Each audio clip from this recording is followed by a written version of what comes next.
अस्सलाम वालेकुम।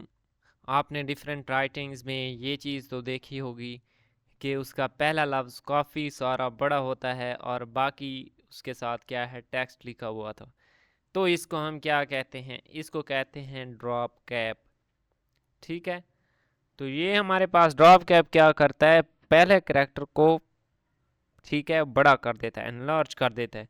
हम एक न्यू फाइल लेते हैं, यहाँ पे हम क्या है कोई डाटा लिख देते हैं। मैं यहाँ पे रैंडम टेक्स्ट ले लेता हूँ। ठीक है, इसमें 10 लिखा, ये मुझे क्या है 10 पैराग्राफ बना कर दे देगा। इसने 10 पैराग्राफ बना दिए। अब मैं चाहता हूँ कि जो मेरे पास है ड्रॉप कैप का ऑप्शन अप्लाई हो जाए। इंसर्ट पे आना है, ये देखें ड्रॉप कैप का ऑप्शन है। ठीक है, यहाँ पे क्या करना है, यहाँ पे क्लिक करना है। अब डिफरेंट ऑप्शंस हैं, ये देखें कि ड्रॉप कैप के टेक्स्ट से बाहर आए या ड्रॉप कैप उस टेक्स्ट के अंदर आए।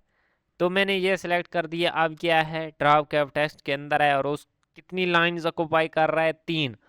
हम इससे ज़्यादा भी करवा सकते हैं। हम क्या करेंगे, मोर के ऑप्शंस पे आएंगे, मैंने इसको 8 कर दिया। अब क्या करेगा, ये 8 लाइनें कवर करेगा। ठीक है, तो ये ड्रॉप कैप है। मैं इससे ज़्यादा लाइंस कवर करवाना चाहता हूँ, तो मैं यहाँ पे क्या है नंबर ऑफ लाइंस बढ़ा दूंगा। मैक्सिमम ये क्या है 10 लाइंस ड्रॉप कैप कर सकता है। ये देखें, इसने क्या है, इस वर्ड ने मैक्सिमम 10 लाइंस को ड्रॉप कैप किया है। तो ये हमारे पास क्या था, ड्रॉप कैप का ऑप्शन था। तो जो ऑलमोस्ट यूज़ किया जाता है वो 3 लाइन तक किया जाता है। ठीक है, अगेन मैं उसको 3 लाइंस कर देता हूँ। ये देखें 3 लाइंस मैंने उसको कर दिया। ये हमारे पास होता है ड्रॉप कैप, जो कि पहले करैक्टर को इनलार्ज कर देता है।